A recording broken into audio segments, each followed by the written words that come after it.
Handa na ba ang inyong mga puso para sa isang kwentong susubok sa inyong pananaw tungkol sa pananampalataya at pag-ibig?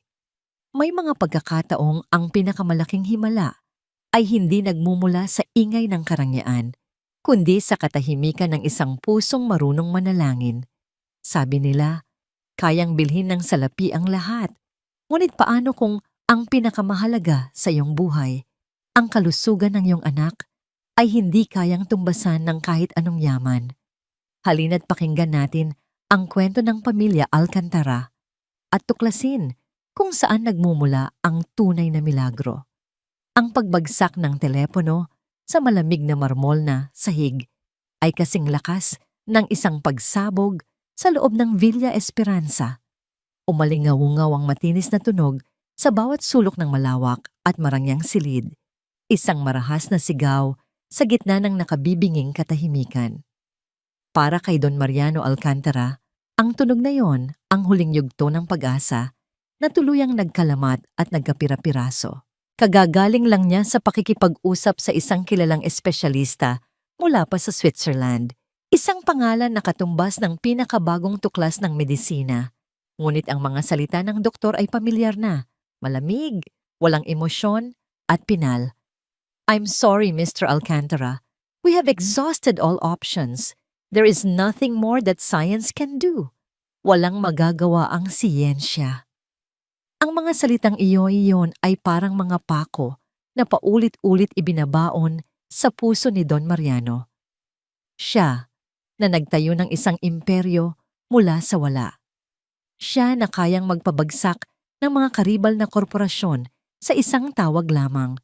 Siya na buong buhay ay naniniwalang lahat ng bagay sa mundo ay may solusyon, basta't may katumbas na presyo. Ngunit ngayon, heto siya, isang talunang hari, sa harap ng isang kalabang hindi niya kayang bilhin o pasunurin. Dinampot niya ang basag na telepono.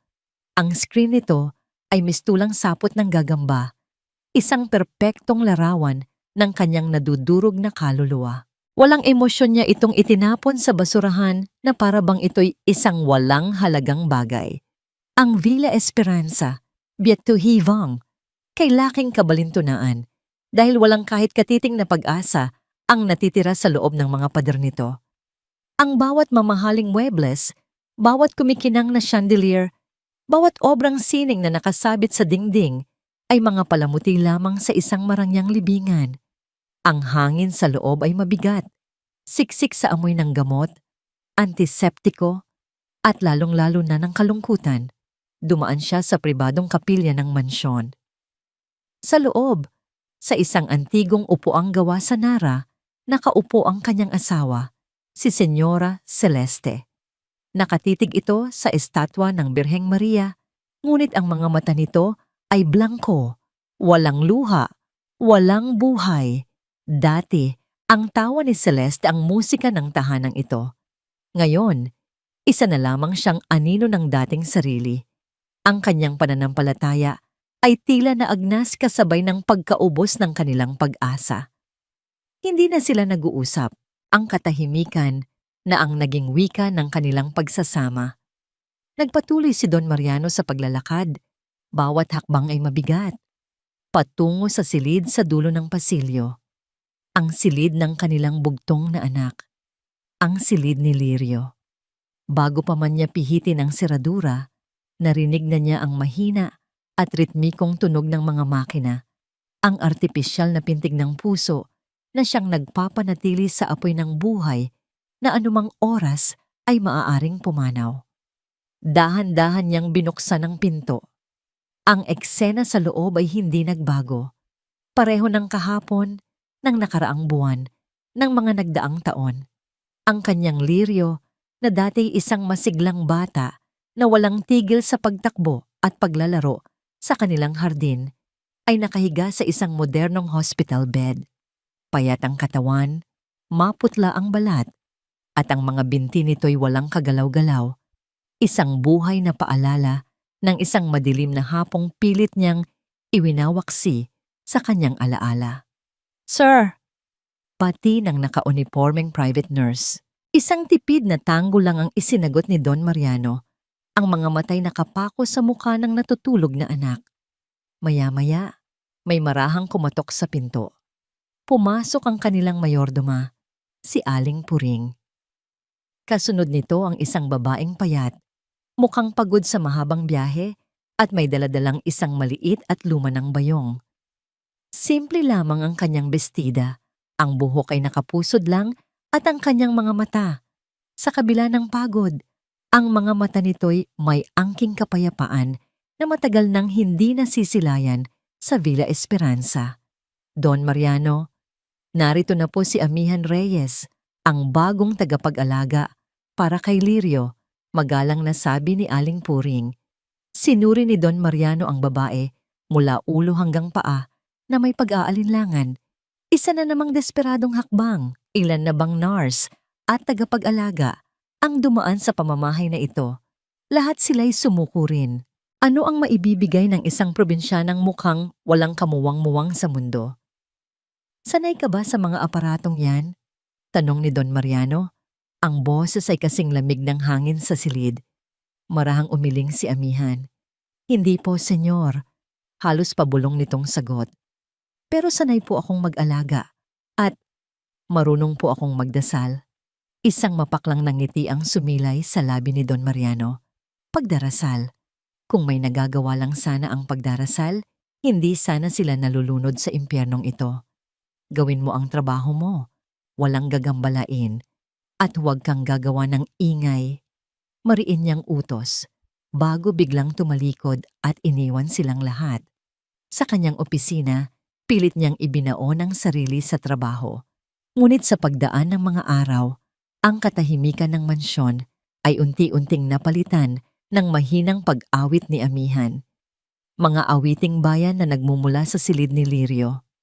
Sa una, nakakairita ito.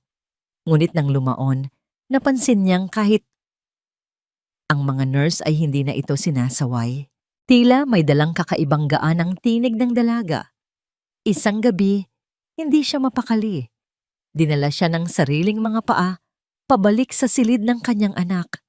Nakasara ang pinto, ngunit may kaunting siwang. Mula roon, sumilip siya. Patay na ang mga ilaw, maliban sa maliit na lampshade sa tabi ng kama. Nakaluhod si Amihan sa sahig. Ang mga kamay ay magkadaop sa tapat ng dibdib. Ang mga matay marahang nakapikit. Walang salitang lumalabas sa bibig nito, ngunit ramdam ni Don Mariano ang bigat at sinseridad ng kanyang panalangin. Pagkatapos ng ilang sandali, tumayo si Amihan. Lumapit ito kay Lirio, marahang hinawakan ng kamay ng bata. Inilapit nito ang kanyang bibig sa tainga ng kanyang anak at may ibinulong na tanging sila lang ang nakarinig. Aalis na sana si Don Mariano, pabalik sa kanyang sariling kadiliman, nang may isang salitang kumawala sa bibig ni Lirio. Isang boses na hindi niya narinig sa loob ng maraming buwan. Mahina, halos isang buntong hininga, ngunit sapat na para tumago sa puso ni Don Mariano. Mainit! Natigilan si Don Mariano, tila huminto ang kanyang paghinga. Ang isang salitang yon, gaano man kahina, ay umalingaw-ngaw sa kanyang pandinig na parang kulog. Kumabog ng malakas ang kanyang dibdib, isang pintig na halos nakalimutan na niya. Imahinasyon lang ba niya iyon? Isang salitang walang kahulugan na namutawi sa bibig ng isang batang may sakit? Ngunit hindi. May laman iyon, may pakiramdam. Isang sagot. Mula sa siwang ng pinto, muli niyang sinulyapan ang nasa loob. Nakita niyang marahang ngumiti si Amihan, isang ngiti na puno ng pagmamahal at pag-unawa, na para bang ang narinig niya ay ang pinakanatural na bagay sa mundo. Dahan-dahan nitong kinumutan si Lirio at umupo sa isang silya sa tabi ng kama, patuloy na binabantayan ang bata sa mahimbing nitong pagkakatulog. Dahan-dahang umatras si Don Mariano mula sa pinto, ang kanyang isip ay gulong-gulo. Naglakad siyang pabalik sa kanyang opisina na parang wala sa sarili. Ang dating pamilyar na pasilyo ay tila naging banyaga. Ang mga mamahaling painting sa dingding ay tila mga estranghero. Umupo siya sa kanyang silyang gawa sa balat, Ngunit hindi siya mapakali. Ang dating simbolo ng kanyang kapangyarihan ay tila hindi na kayang suportahan ang bigat ng kanyang nararamdaman. Mainit ang salitang iyon. Isang pakiramdam, isang sensasyon, isang bagay na sinabi ng mga doktor na imposible nang maramdaman pa ng kanyang anak. Ano ang ibinulong ng babaeng iyon? Anong hiwaga ang daladala ng simpleng probinsyanang ito? Sa kauna-unahang pagkakataon, sa loob ng napakatagal na panahon, isang bagay, bukod sa kawalan ng pag-asa, ang sumakop sa isipan ni Don Mariano.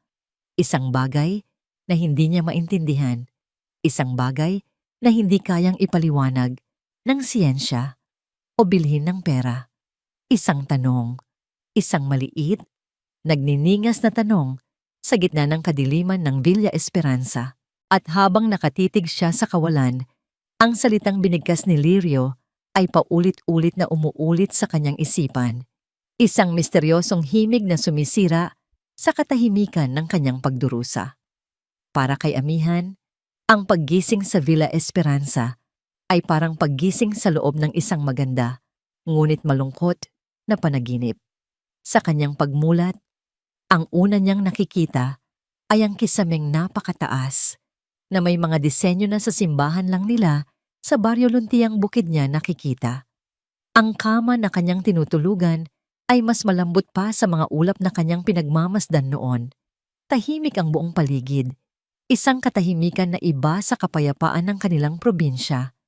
Dito, ang katahimikan ay may kasamang bigat at lamig.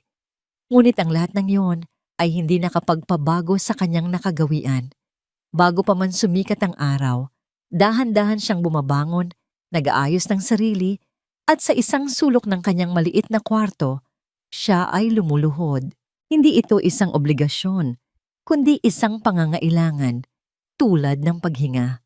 Ang kanyang mga dasal ay simple. Pasasalamat para sa isang bagong araw, paggabay para sa kanyang mga gawain, at isang espesyal na hiling para sa batang anghel na natutulog sa kabilang pasilyo. Ang pag-aalaga kay Lirio ay naging sentro ng kanyang mundo sa loob ng mansyon. Higit pa sa paglilinis ng silid at pagtitiyak na ang mga makina ay gumagana ng maayos, itinuring niya si Lirio hindi bilang isang pasyente, kundi bilang isang kaibigan. Magandang umaga, Lirio. Bati niya tuwing umaga na may ngiti, kahit pa ang mga mata lamang ng bata ang sumasagot sa kanya. Alam mo ba, sa amin sa baryo, kapag ganito kaganda ang sikat ng araw, naglalaro kami ng habulan sa ilog. Ang saya-saya. Habang pinupunasan niya ang mga braso at binti ng bata, kinakausap niya ito. Kinukwentuhan niya ito tungkol sa kanyang mga kapatid, sa kanilang asong si Bantay, at sa puno ng mangga sa kanilang bakuran kung saan sila laging nagpapalipas ng hapon. At kung minsan, kapag ang kalungkutan sa mga mata ni Lirio ay tila mas malalim, siya ay umaawit. Mga awiting bayan na itinuro ng kanyang lola, mga kantang puno ng pag-asa at simpleng kagalakan. Isang hapon, habang abala siya sa pag-awit ng bahay kubo, sa isang masayang tono habang nag-aayos ng mga gamit, biglang bumukas ang pinto. Pumasok si Don Mariano.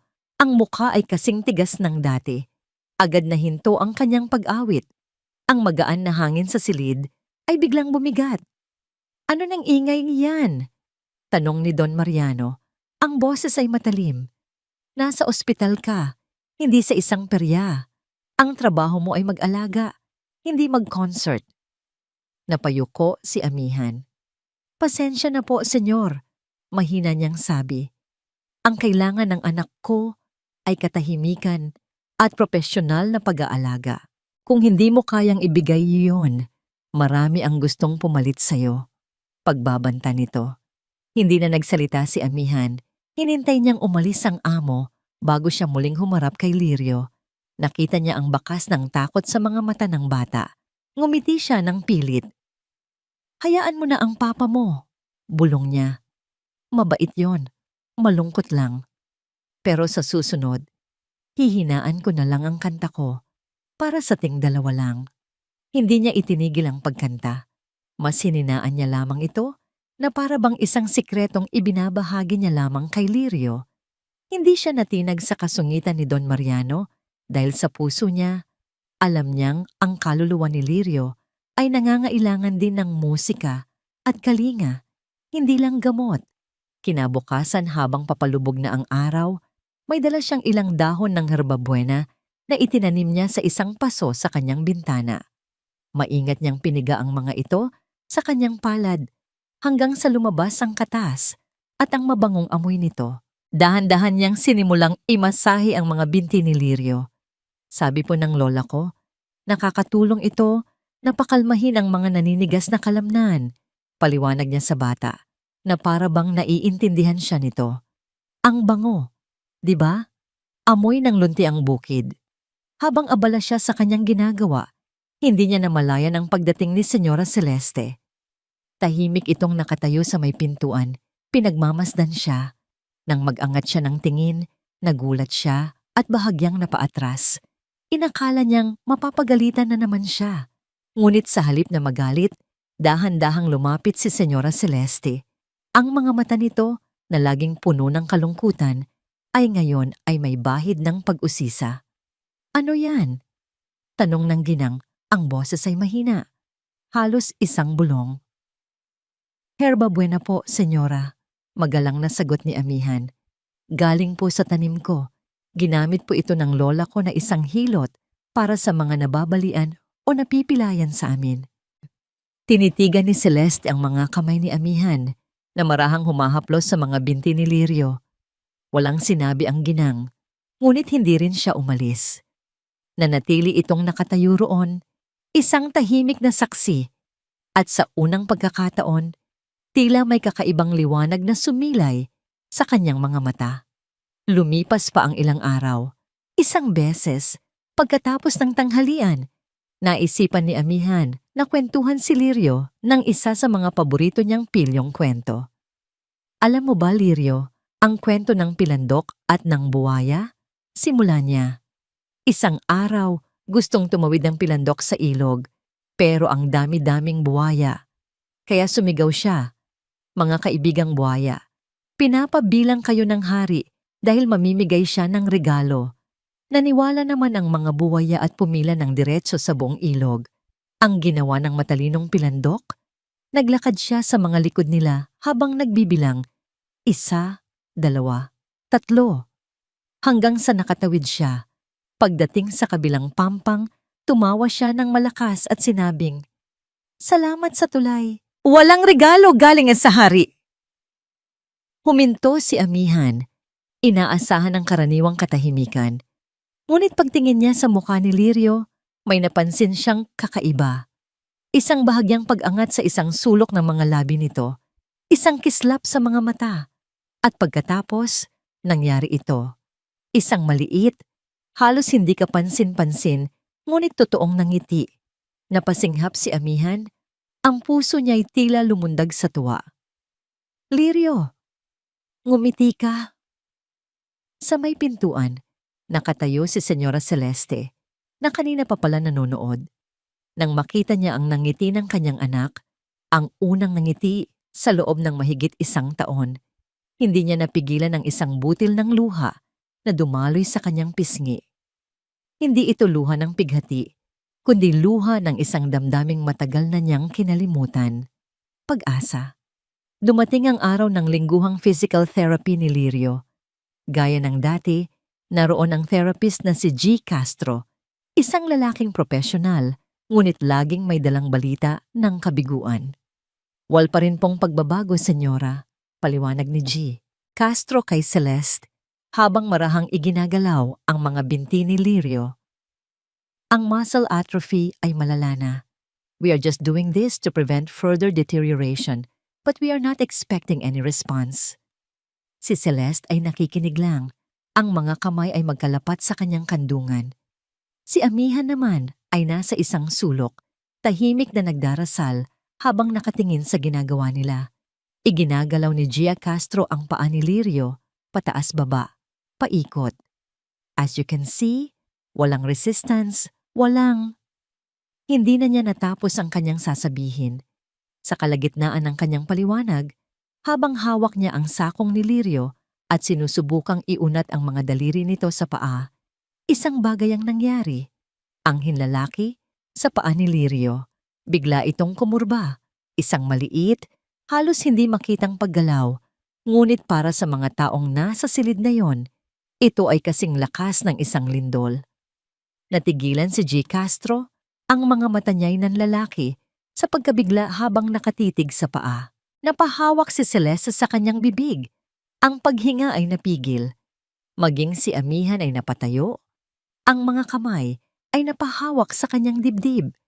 Natahimik ang buong silid. Walang nagsasalita. Walang gumagalaw. Lahat sila ay nakatingin sa isang maliit na daliri sa paa, na para bang iyon ang pinakaunang himala na kanilang nasaksihan sa buong buhay nila. Ang mundo ni Lirio Alcantara ay isang kaharian na may iisang bintana at 4 na pader. Ang kanyang kama ang kanyang trono, ang kumot ang kanyang balabal, at ang mga tunog ng makina sa paligid niya ang kanyang mga tapat na tagasunod.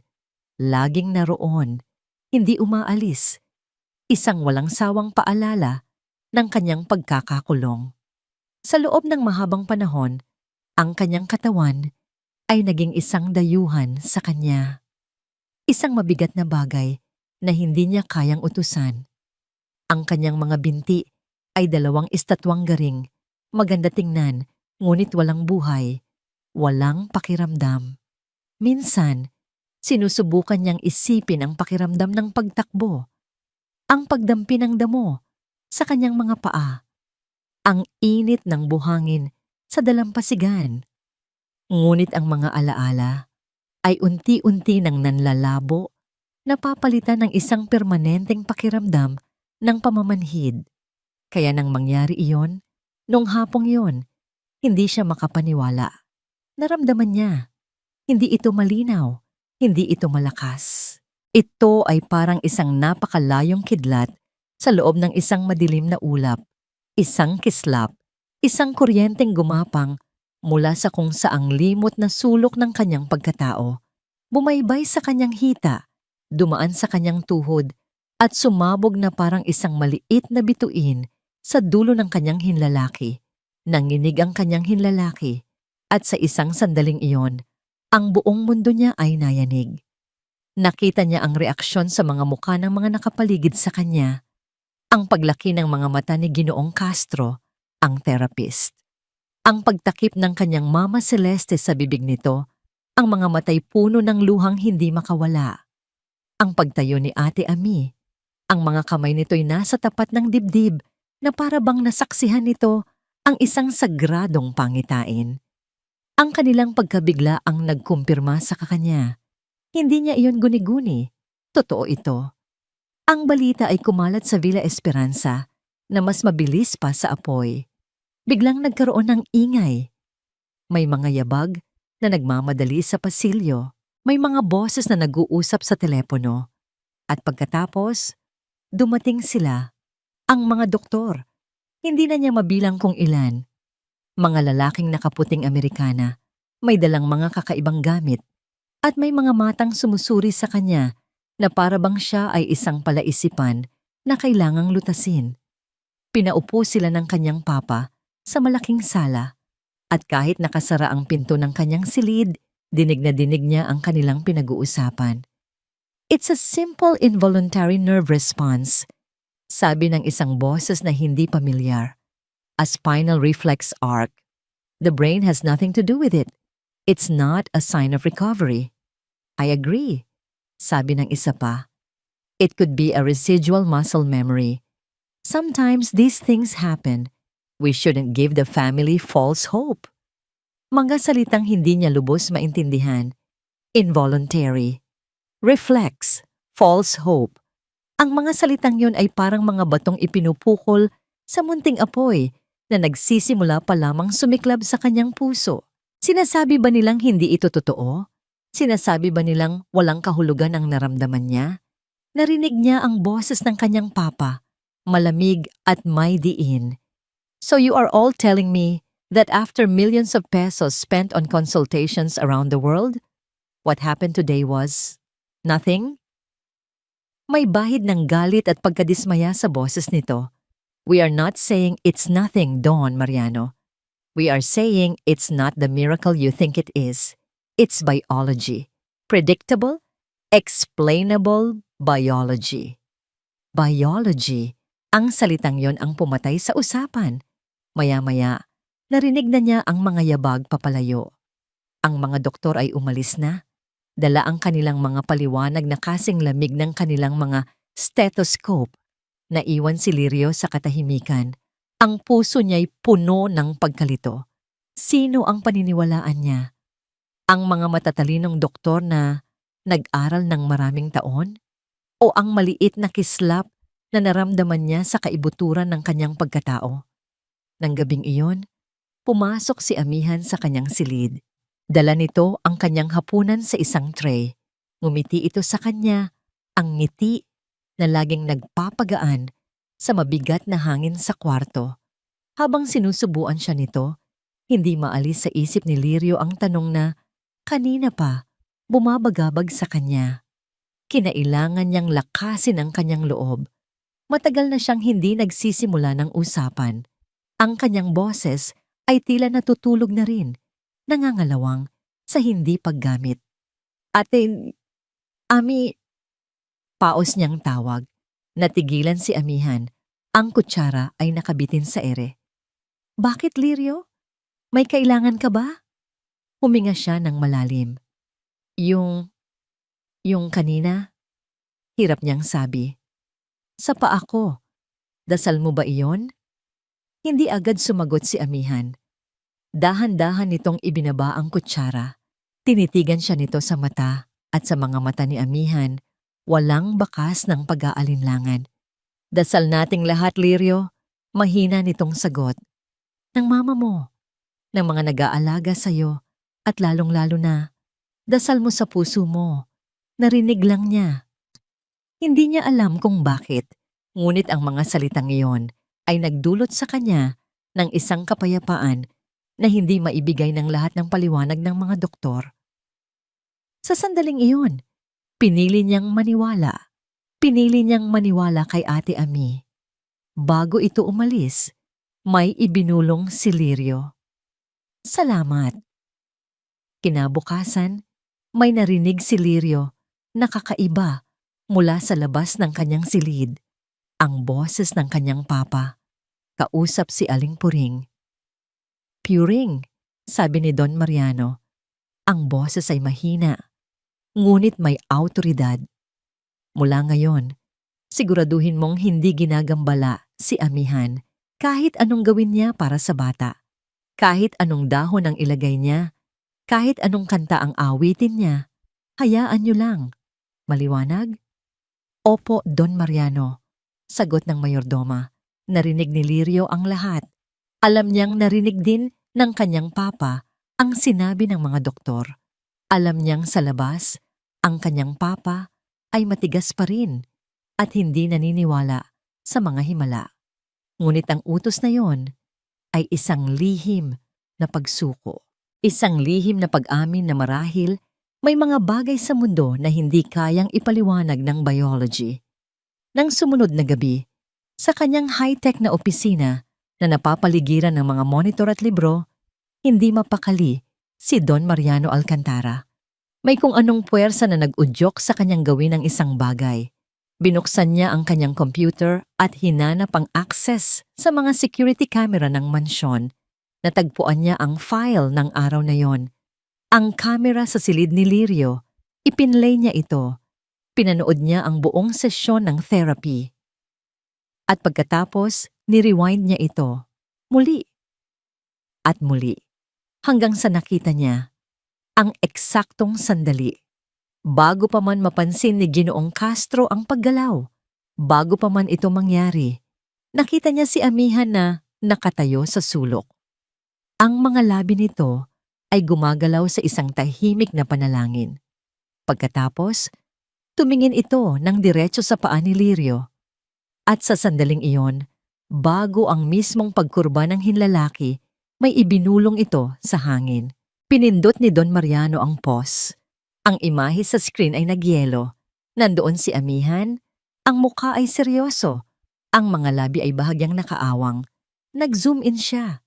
Mas malapit pa. Pilit niyang binabasa ang hugis ng mga labi nito.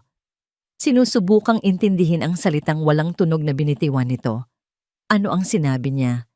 Ano ang sikretong binulong niya sa hangin na nagpagalaw sa isang katawang matagal ng patay? Nakatitig lang siya sa screen, ang kanyang pusong puno ng luhika at pag-aalinlangan ay nahaharap ngayon sa isang imaheng hindi kayang ipaliwanag ng kahit anong agham. Ang imahe ni Amihan sa nakapost na screen ng computer ay naging isang obsesyon para kay Don Mariano. Gabi-gabi, sa katahimikan ng kanyang opisina, paulit-ulit niyang pinapanood ang sandaling iyon. Pinapalaki ang kuha, pinapabagal ang galaw, pilit na hinuhuli ang sikretong nakatago sa mga labi ng dalaga. Ngunit wala. Ang mga salita nito ay nanatiling isang misteryong hindi niya kayang basahin, isang himalang hindi niya kayang tanggapin. Dahil si Don Mariano Alcantara ay isang taong naniniwala sa mga bagay na nakikita, nahahawakan at nabibilang. Ang kanyang mundo ay gawa sa bakal, salamin at mga numero sa stock market. Walang puwang dito para sa mga bulong, mga panalangin, o mga himalang hindi kayang ipaliwanag ng spreadsheet.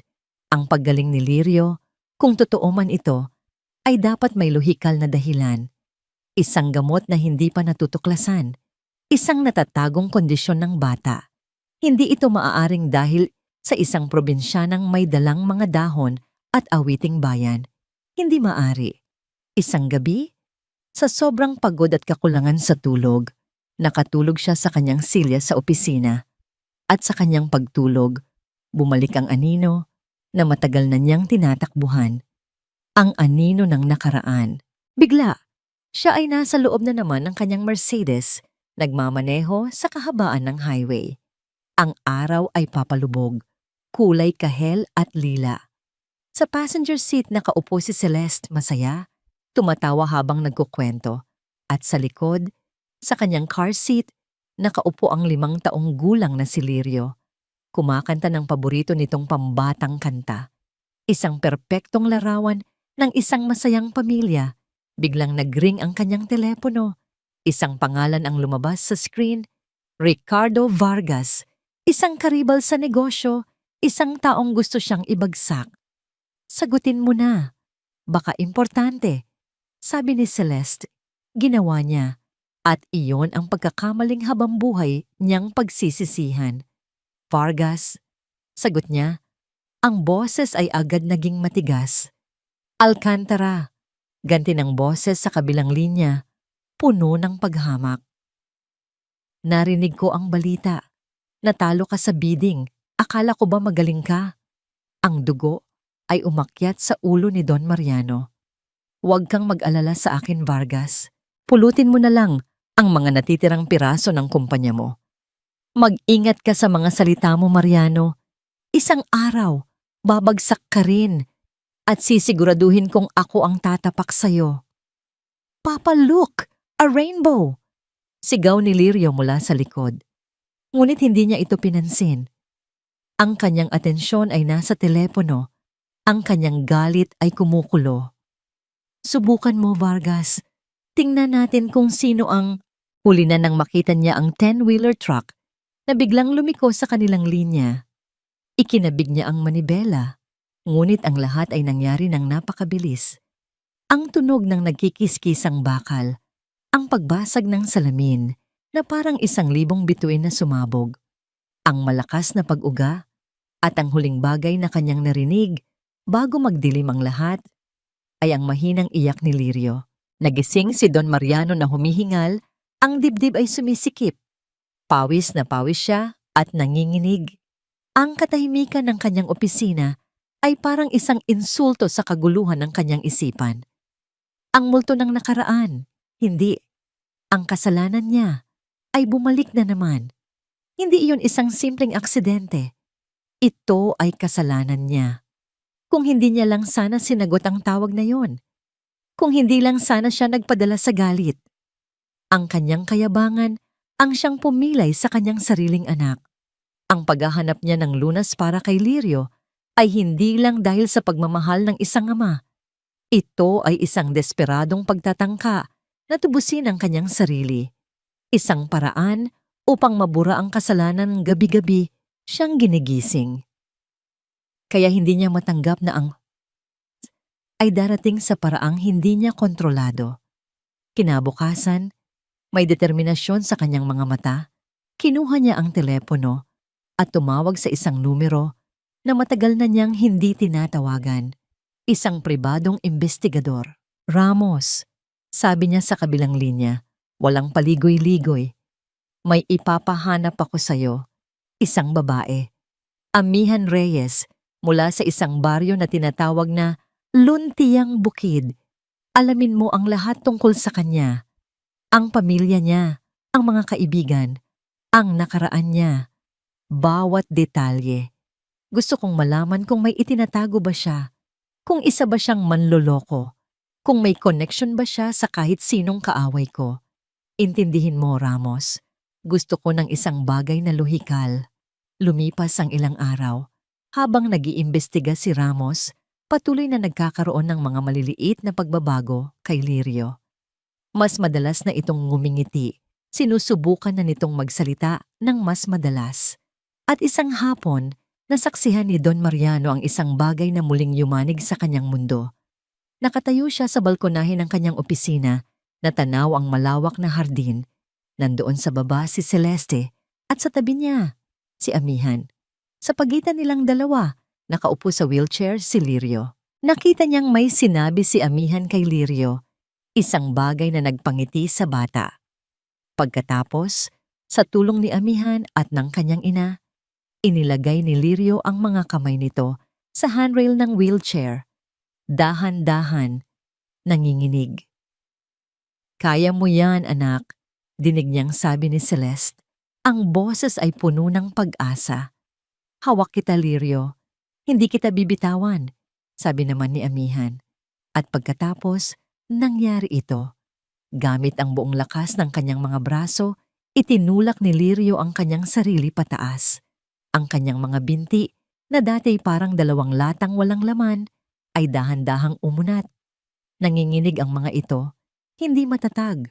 Ngunit, nakatayo sila sa lupa. Nakatayo si Lirio, sa loob lamang ng 3-4 na segundo. Pagkatapos ay bumagsak itong muli sa upuan, pagod ngunit may ngiti ng tagumpay sa kanyang mga labi. Napanood ni Don Mariano ang lahat. Ang kanyang puso ay naghahalo-halo. May tuwa. Ang kanyang anak, nakatayo. Ngunit meron ding takot. Isang takot na nagmumula sa katotohanang wala siyang kinalaman dito. Hindi ito gawa ng kanyang pera, ng kanyang mga doktor, o ng kanyang kapangyarihan. Ito ay gawa ng babaeng iyon. Isang himalang nangyayari sa harap ng kanyang mga mata. Ngunit hindi niya ito kontrolado. Biglang nag-ring ang kanyang telepono. Si Ramos. May nakuha ka na ba? Agad niyang tanong. Ang boses ay hindi mapakali. Opo, Sir Mariano, sabi ng investigador. Malinis na malinis po ang record ni Amihan Reyes. Walang kahit anong criminal record. Walang masamang bisyo. Kilala siyang mabait at relihiyoso sa kanilang lugar. Napasimangot si Don Mariano. Wala bang iba? Imposible. Nagkaroon ng sandaling katahimikan sa kabilang linya. Sir, wala po talaga. Maliban sa isang bagay. Ano yon? Ang lola po niya, si Apong Sela, na pumanaw na. Sikat na sikat po pala siya sa kanilang probinsya, hindi lang sa baryo nila, kundi sa mga karatig bayan din. Anong ikinasikat niya? Tanong ni Don Mariano, naiinip. Isa po siyang hilot, sir, sagot ni Ramos. Pero hindi lang ordinaryong hilot. Sabi ng mga nakausap ko, isa raw siyang magaling na manggagamot. May mga sakit daw na hindi kayang pagalingin ng doktor sa bayan, pero napapagaling niya. Natigilan si Don Mariano, hawak-hawak ang telepono. Hilot. Manggagamot. Ang mga salitang iyon ay umalingaw-ngaw sa kanyang isipan. Hindi ito siyensya. Hindi rin ito pananampalataya na itinuturo sa simbahan. Ito ay isang bagay na mas luma, mas misteryoso. Ibinaba niya ang telepono. Tumingin siyang muli sa hardin kung saan nagtatawanan na ngayon sina Celeste, Amihan, at Lirio. Ang kanyang paghahanap ng lohikal na paliwanag ay nagdala lamang sa kanya sa isang mas malalim na palaisipan. Ang babaeng yon ay hindi manloloko, ngunit hindi rin siya isang ordinaryong katulong. Ano ba talaga siya? Isang anghel na may dalang pananampalataya? O isang manggagamot na may dalang kakaibang kaalaman na hindi pa natutuklasan? Para kay Amihan, ang Villa Esperanza ay unti-unti nang nagiging isang tahanan. Ang dating malamig at mabigat na mansyon ay nagkakaroon na ng kulay. Sa umaga, ang sinag ng araw na tumatagos sa malalaking bintana ay tila may dala ng ngiti. Madalas na niyang naririnig ang mahinang tawa ni Senyora Celeste, lalo na kapag nagkukulitan sila ni Lirio. Maging si Don Mariano, bagamat nananatiling seryoso at malayo, ay hindi na kasing sungit ng dati. Paminsan-minsan, nahuhuli niya itong nakatitig sa kanila ni Lirio, at sa mga matang yon, nakikita niya ang isang bagay na higit pa sa pagdududa, isang pagtataka. Ang pinakamalaking kaligayahan niya ay ang pagbuti ng kalagayan ni Lirio. Ang dating batang tila halaman na walang buhay ay isa ng usbong na unti-unting bumubuka. Nakakaya na nitong umupo ng mas matagal. Ang mga salita nito ay mas malinaw na. At ang pinakamahalaga, ang pag-asa sa mga mata nito ay nagniningning na muli. Para kay Amihan, lahat ng ito ay simple lang. Biyaya ito ng may kapal. Siya ay isang hamak na instrumento lamang, isang tulay para sa mga panalangin dininig. Wala siyang kamalay-malay na sa labas ng mga pader ng Villa Esperanza, ang munting himalang kanilang pinagsasaluhan ay nagiging isang usap-usapan, isang tsismis na gumagapang sa mararangyang pagtitipon at mga pribadong klinika ng alta sosyedad. Sa isang modernong opisina na ang mga pader ay gawa sa salamin at bakal, nakaupo si Dr. Ricardo Vargas habang nagbabasa ng isang email mula sa isang kasamahan. Kumunot ang kanyang noo. Sounds unbelievable, I know, but my cousin is one of the private nurses, the Alcantara boy. He's showing signs of recovery. They're attributing it to some new caregiver, a girl from the province.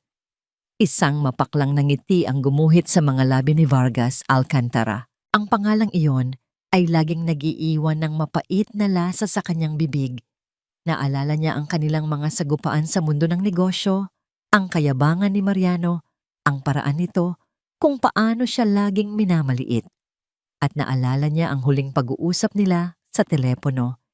Ilang sandali bago ang aksidenteng sumira sa buhay ng pamilya nito. Isang bahagi niya ay nasiyahan noon. Iyon ang karma, sabi niya sa sarili. Ngunit ito, isang himala, isang probinsyana, hindi. Isa itong kahinaan, isang butas sa perpektong imahe ng makapangyarihang Don Mariano Alcantara. At si Ricardo Vargas ay isang taong sanay na sanay sa paggamit ng kahinaan ng iba. Kinuha niya ang kanyang telepono at tinawagan ng isang numero. Fred? Si Ricardo to. May ibibigay ako sa iyong istorya. Isang bagay na malaki. Off the record, syempre.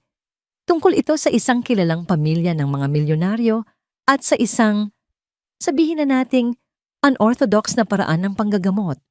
Oo, Fred. Juicy to. Samantala, sa Villa Esperanza, abala si Amihan sa pagdidilig ng kanyang mga tanim na halaman sa paso nang tumunog ang kanyang luma at dikipad na cellphone. Ang kanyang ina.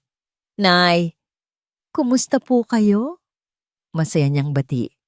Mabuti naman kami rito, anak. Ikaw ba? Maayos ka lang ba riyan? May bahid ng pag-aalala sa boses ng kanyang ina. Opo naman, Nay. Mababait po sila dito. Lalo na po si Senyora Celeste. At si Lirio po, ang alaga ko, ay unti-unti na pong lumalakas. Proud niyang kwento. Naku, salamat sa Diyos, sabi ng kanyang ina. Anak, kaya ako napatawag. May mga nagpunta kasi rito kahapon. Mga taga-syudad daw. Nagtatanong-tanong tungkol sa'yo. Kung ano raw ba ang trabaho mo riyan. Kung ano raw ang ginagawa mo. Sinabi ko lang na tagapag-alaga ka. Hindi ito pinansin ni amihan. Talaga po? Baka po mula sa ahensya na pinasukan ko. Nay, tinitingnan lang po siguro kung maayos ang kalagayan ko. Huwag po kayong mag-alala. Ang kanyang inosenteng isip ay hindi kayang abutin ang lalim ng kasamaang maaaring gawin ng tao. Para sa kanya, ang mundo ay simple. May mabuti at may masama. At siya ay laging nasa panig ng kabutihan. Hindi niya naisip na ang mga tanong na yon ay hindi nagmula sa pagkalinga, kundi sa pagnanais na manira.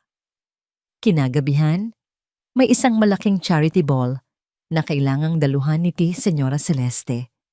Ilang buwan na siyang hindi lumalabas, ngunit ngayon, dahil sa bagong pag-asa na kanyang nararamdaman, tila bumalik na ang kanyang lakas. Bagay ba, Ami? Tanong niya kay amihan habang suot ang isang eleganteng asul na bestida. Napakaganda niyo po, Senyora. Sinserong sagot ni amihan. Para po kayong bituin. Ngumiti si Celeste, isang tunay na ngiti na umabot sa kanyang mga mata. Sa charity ball, marami ang bumati sa kanya, nagulat sa kanyang biglaang paglabas at sa kakaibang sigla na kanilang nakikita sa kanya. Sa kalagitnaan ng gabi, isang lalaking nakangiti ang lumapit sa kanya. Celeste, it's been a while. You look wonderful. Bati ni Dr. Ricardo Vargas, ang ngiti ay hindi umabot sa kanyang mga mata. Ricardo, tipid na sagot ni Celeste, bahagyang nanigas ang katawan. Hindi niya kailanman nagustuhan ang lalaking ito. I've heard wonderful news about your son. Pagpapatuloy ni Vargas, ang boses ay puno ng pahiwatig. A miraculous recovery, they say. I must congratulate you and Mariano. You must have found a brilliant new doctor. We are very blessed. Maingat na sagot ni Celeste. Oh, blessed indeed, sabi ni Vargas. May halong pang-uuyam. But I heard it's not a doctor. I heard you're using a rather unorthodox method.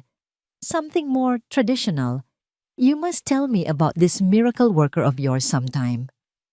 Naramdaman ni Celeste ang panganib sa mga salita ni Vargas. Ang paraan ng pagbigkas nito sa salitang a miracle worker ay puno ng lason. If you'll excuse me, Ricardo, sabi ni Celeste, nagmamadaling umalis. Ngunit bago pa siya makalayo, humabol si Vargas. Just be careful, Celeste. Bulong nito. Sapat na para marinig niya. Minsan, ang mga himala ay may katumbas na malaking halaga, lalo na kung malaman ng publiko na ito'y isang malaking panloloko. Iniwan ni Vargas si Celeste na nanlalamig at kinakabahan. Ang saya na kanyang naramdaman kanina ay napalitan ng takot. Nang gabing iyon, sa kusina ng mga katulong sa Villa Esperanza, habang nagkakape si amihan, kasama ang isa sa mga mas batang kasambahay na si Liza, biglang napasinghap ang huli habang nakatingin sa kanyang cellphone. Hala, Ate Ami, sabi ni Liza. Ang mukha ay namumutla. Tingnan mo to. Ipinakita ni Liza ang screen ng kanyang telepono kay amihan. Isang article mula sa isang hindi kilalang website. At sa itaas, isang malaking titulo na nakasulat sa pula, na para bang dugong dumadaloy sa screen. Ang angka ng Alcantara at ang pekeng manggagamot, milagro o isang mapanlinlang na palabas. Nakatitig si amihan sa mga salita, ngunit ang kanyang isip ay hindi ito kayang iproseso. Pekeng manggagamot?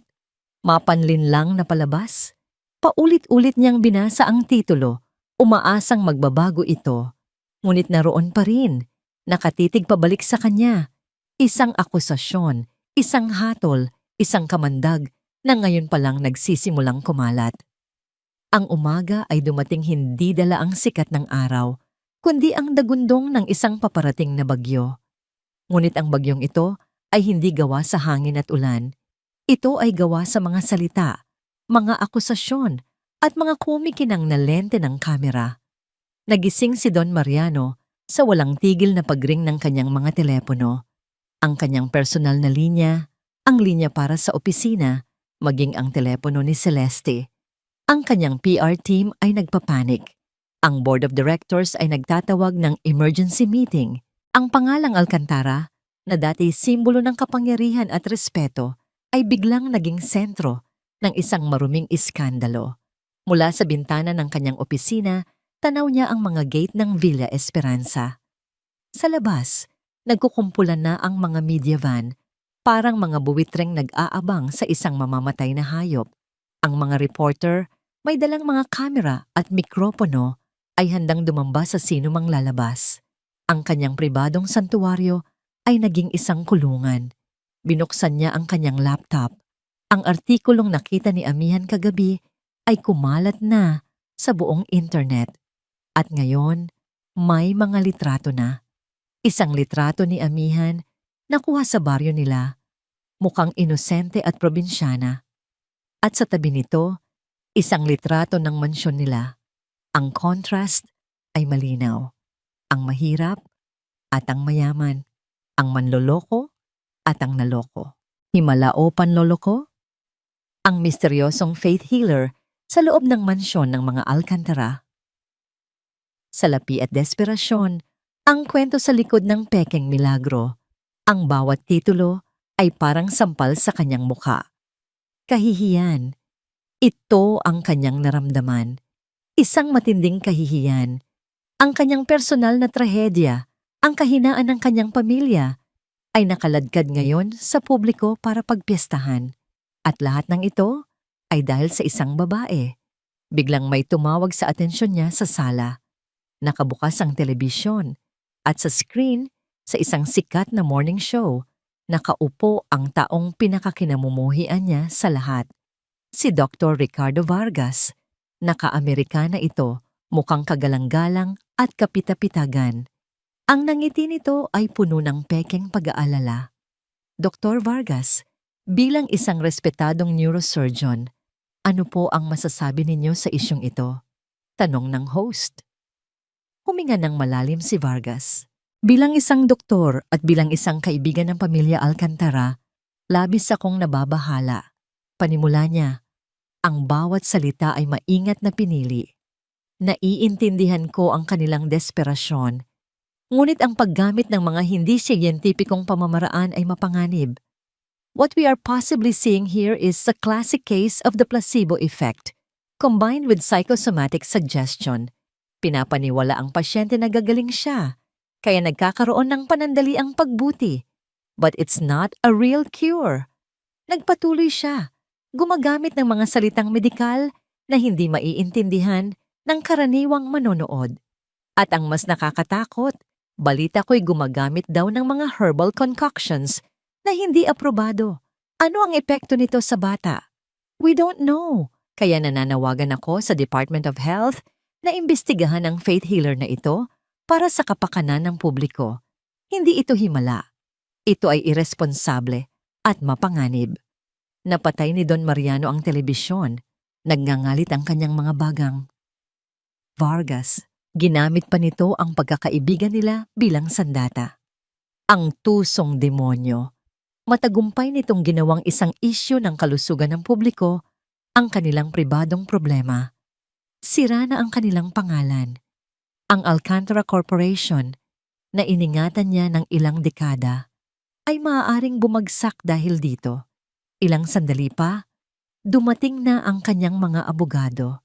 Nagtipon sila sa library, si Mariano, ang mga abogado, at si Celeste na namumutla at balisa. Don Mariano, kailangan nating kumilos ng mabilis. Sabi ni Attorney Salcedo, ang kanilang lead counsel. This is a PR nightmare. The stocks are projected to drop significantly when the market opens. Anong gusto niyong gawin ko? Mariing tanong ni Mariano. We need to cut the source of the problem, sabi ng isa pang abogado. We need to distance the family and the company from this woman. Maglalabas tayo ng official statement. Sasabihin natin kami rin ay biktima ng panloloko na tinanggal na natin siya. We need to control the narrative. Hindi! Biglang sigaw ni Celeste na patayo. Hindi niyo naiintindihan. Hindi siya manloloko. Tumingin ang mga abogado kay Don Mariano, naghihintay ng kanyang desisyon. Celeste, umupo ka. Mahinahon, ngunit may diin na, sabi ni Mariano. Pero Mariano, nakita mo. Nakita mo ang pagbabago sa anak natin. Nakatayo siya. Ngumiti siya. Dahil kay amihan yun. Pagmamakaawa ni Celeste, ang mga luha ay nagsisimula ng mamuo sa kanyang mga mata. Huminga ng malalim si Don Mariano. Oo, nakita niya. Isang bahagi ng kanyang puso ang gustong maniwala sa sinasabi ni Celeste. Ngunit ang mas malaking bahagi niya, ang negosyante, ang taong korporasyon, ang hari ng kanyang imperyo, ay nakikita ang panganib, ang kahihiyan, ang pagbagsak. Si Vargas, ang buong mundo ay pinagtatawanan siya. This is not about what we believe, Celeste. This is about survival, sabi niya. Ang boses ay malamig at walang emosyon. Sinira niya ang pangalan natin. Inilagay niya sa panganib ang lahat ng pinaghirapan natin. Ang pinaghirapan natin? O ang pinaghirapan mo? Ganti ni Celeste. Ang boses ay puno ng sakit. Wala na akong pakialam sa kumpanya, sa pera. Ang anak natin ang mahalaga. Si Lirio. At dahil mahalaga sa akin si Lirio, kailangan kong tapusin ang gulo na ito. Sigaw ni Don Mariano. Ang kanyang pasensya ay tuluyan ng naubos. Lumuhod si Celeste sa kanyang harapan. Hinawakan ang kanyang mga kamay. Ito ang unang pagkakataon na nakita niyang ganito kasira ang kanyang asawa. Mariano, pakiusap. Huwag mong gawin to. Huwag mong itaboy ang huling pag-asa natin. Siya ang pag-asa natin. Tinitigan ni Don Mariano ang umiiyak niyang asawa. Sa isang iglap, nakita niya ang lahat ng kanilang pinagdaanan. Ngunit nang tumingin siya sa labas ng bintana at nakita ang mga kamera na nakatutok sa kanila, naging bato ang kanyang mukha. Kailangan niyang bawiin ang kontrol. Kailangan niyang patayin ang apoy bago sila tupukin lahat. Bumitaw siya sa pagkakahawak ni Celeste. Tumayo siya ng tuwid. Tumingin siya sa mayordomang si Aling Puring, na tahimik na nakatayo sa isang sulok, nanginginig sa takot. Sa isang boses na kasing lamig ng yelo, nag-utos siya. Palayasin ang babaeng yan. Narinig ni Lirio ang lahat mula sa kanyang silid. Ang sigaw ng kanyang mama, ang malamig at matigas na boses ng kanyang papa, ang mga salitang tumagos sa pinto, sa pader, at dumiretso sa kanyang puso na parang mga punyal. Palayasin ang babaeng yan. Hindi maaari. Hindi si Ate Ami. Sinubukan niyang sumigaw, ngunit walang boses na lumabas. Sinubukan niyang gumalaw, ngunit ang kanyang katawan ay muling naging isang bilangguan.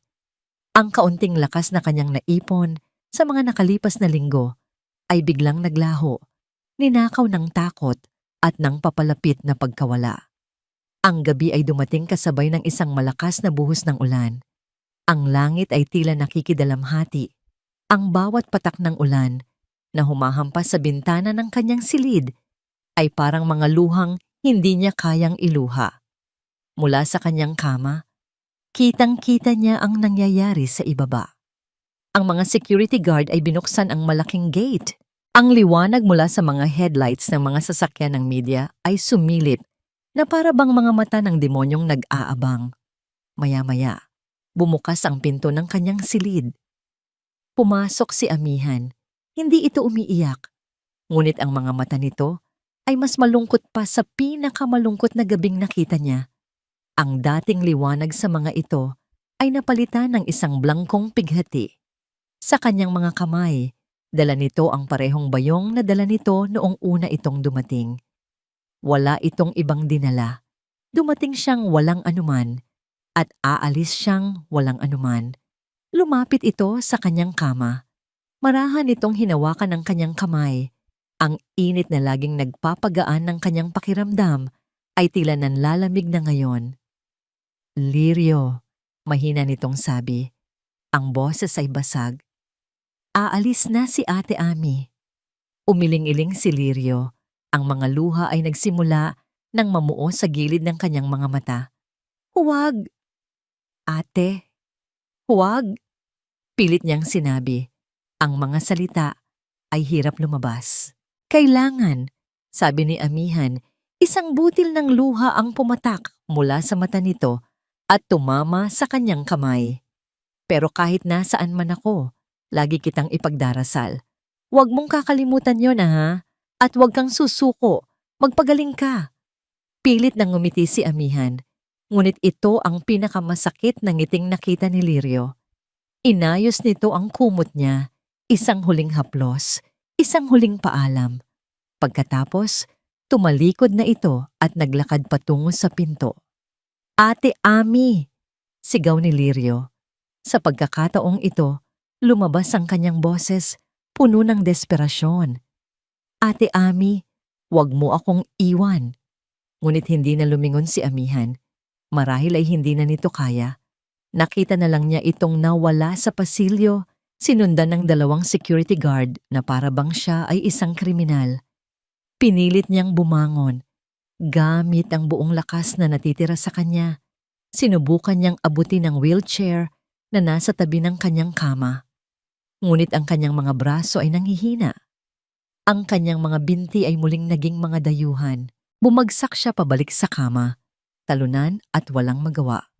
Mula sa bintana, nasaksihan niya ang lahat. Nakakita niya si Amihan na lumabas ng mansyon, walang payong, sinalubong ng malakas na ulan. Nakita niya ang pag-flash ng mga kamera, ang pagdagsa ng mga reporter na sumisigaw ng mga tanong. Ngunit si Amihan ay nagpatuloy lang sa paglalakad. Ang ulo ay nakayuko, hanggang sa nilamon na ito ng dilimat ng ulan sa labas ng kanilang gate. Nang sandaling iyon, isang bagay ang nabasag sa loob ni Lirio. Ang munting apoy ng pag-asa na sinindihan ni Amihan ay biglang binuhusan ng isang balde ng nagyayelong tubig. Ang init na kanyang naramdaman ay napalitan ng isang matinding lamig na gumapang sa buong katawan niya. Biglang bumukas muli ang pinto. Pumasok si Don Mariano. Ang mukha nito ay hindi mabasa, ngunit ang mga mata ay umiiwas tumingin sa kanya. Papa! Umiiyak na, sabi ni Lirio. Bakit? Bakit mo siya pinalayas? Para sa ikabubuti mo itito, anak, sabi ni Don Mariano. Ang boses ay walang buhay. Hindi! Sigaw ni Lirio. Ang galit at sakit ay sumabog mula sa kanyang dibdib. Kinuha niya ang unan sa kanyang tabi at ibinato ito sa kanyang ama. Sinungaling! Sinungaling ka, Papa! Pinalayas mo ang anghel ko! Pinalayas mo siya! Kinuha niya ang lahat ng bagay na abot ng kanyang kamay. Ang baso ng tubig, ang libro, ang remote control, at ibinato ang mga ito sa sahig, sa pader, kahit saan. Isang bagsak para sa bawat piraso ng kanyang nadurog na puso. Hindi gumalaw si Don Mariano. Hinayaan lang niya ang kanyang anak na ilabas ang lahat ng galit nito. Nang wala nang maibato si Lirio, humiga na lang ito at humagulgol ng malakas. Ang kanyang maliliit na balikat ay nanginginig. Ang tunog ng kanyang pag-iyak ay humalo sa tunog ng malakas na ulan sa labas. Isang symphony ng kalungkutan na bumalot sa buong Villa Esperanza. Pumasok si Senyora Celeste. Ang mga mata ay namumugto. Yumakap ito sa kanyang anak, sabay na umiiyak. Ngunit si Lirio ay wala nang maramdaman kundi ang lamig. Iniwan sila ni Don Mariano. Nagkulong ito sa kanyang opisina. Sa dilim. Walang ilaw, tanging ang anino ng ulan na gumuguhit sa mga bintana. Umupo siya sa kanyang silya, hawak ang isang baso ng mamahaling alak, ngunit hindi niya ito iniinom. Nakatitig lang siya sa kawalan. Ang imahe ng pag-alis ni Amihan sa gitna ng ulan at ang imahe ng aksidente, maraming taon na ang nakalipas, ay paulit-ulit na naglalaro sa kanyang isipan. nagsasanib, nagiging isang bangungot na gising niyang pinapanood. Ginawa ba niya ang tama? O inulit lang niya ang kanyang pinakamalaking pagkakamali? Kinabukasan, ang ulan ay tumila na. Ngunit ang bagyo sa loob ng Villa Esperanza ay mas malala pa. Pumasok ang umagang nurse sa silid ni Lirio para sa kanyang daily check-up. "Lirio, gising na," mahinahon niyang sabi. Ngunit hindi sumagot si Lirio. Hinawakan ng nurse ang kanyang noo. "Napakainit mo," gulat niyang sabi. Tiningnan niya ang mga monitor. Ang heart rate ng bata ay hindi regular. Sinubukan niyang gisingin ulit si Lirio. Mas malakas ngayon. Ngunit ang bata ay hindi gumagalaw. Biglang napatingin ang nurse sa mga binti ni Lirio na nakalabas sa kumot. Ang mga ito na sa mga nakaraang araw ay nagkakaroon na ng kulay at init, ay ngayon ay maputlang maputla. At nang hawakan niya ito, napasingap siya sa ginaw. Kasing lamig ng yelo. Tumakbo siya palabas ng silid. Ang muka ay puno ng takot. "Tulong!" sigaw niya. "Doktor! Tumawag kayo ng doktor!" Si Lirio hindi na humihinga ng maayos. Ang katahimikan na ipinataw ni Don Mariano sa Villa Esperanza ay biglang nabasag ng tunog ng sindak.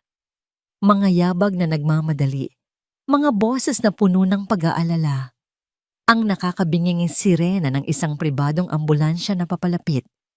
Para kay Don Mariano na nakaupo pa rin sa dilim ng kanyang opisina, ang bawat tunog ay isang martilyo na pumupukpok sa kanyang sentido. Nang pumasok ang mga doktor at paramedics sa silid ni Lirio, si Don Mariano ay nanatiling isang anino sa may pintuan.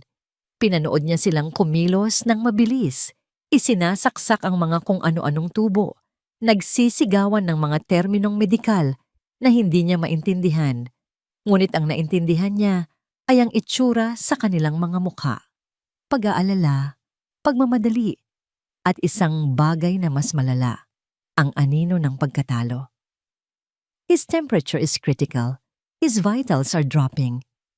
Severe psychological trauma leading to a psychosomatic relapse. It's as if his will to live is gone. Ang kagustuhang mabuhay ay nawala. Ang mga salitang iyon ay tumagos sa puso ni Don Mariano nang mas malalim kaysa sa kahit anong bala. Siya ang pumatay sa kagustuhang yon. Ang kaunting pag-asa na sinindihan ni Amihan, siya rin ang pumatay. Pinanood niya ang kanyang anak na ngayon ay walang malay. Ang mukha ay namumutla sa ilalim ng mga artipisyal na ilaw. Nakita niya ang sarili niyang pagkakamali na nakalarawan sa bawat mahinang pintig ng puso ng bata sa monitor. Ang kanyang kayabangan ang nagdulot ng aksidente. Ang kanyang kayabangan ang nagtaboy sa lunas. 2 beses. 2 beses niyang sinira ang buhay ng kanyang anak. 2 beses siyang nabigo bilang isang ama.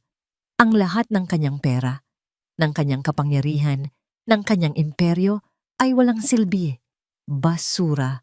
Lahat ay basura sa harap ng isang buhay na unti-unting nawawala. Hindi na niya kinaya. Dahan-dahan siyang tumalikod.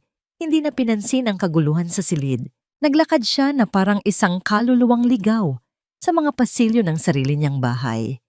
Hindi siya pumunta sa kanyang opisina, ang trono ng kanyang kapangyarihan. Hindi rin sa sala, ang entablado ng kanyang pagpapanggap.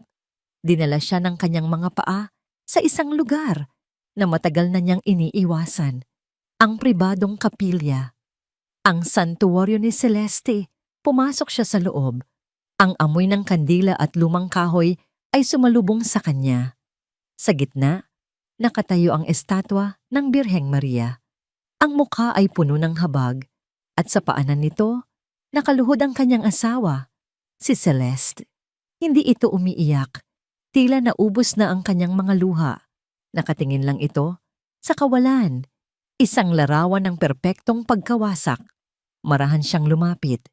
Naramdaman ni Celeste ang kanyang presensya, ngunit hindi ito lumingon.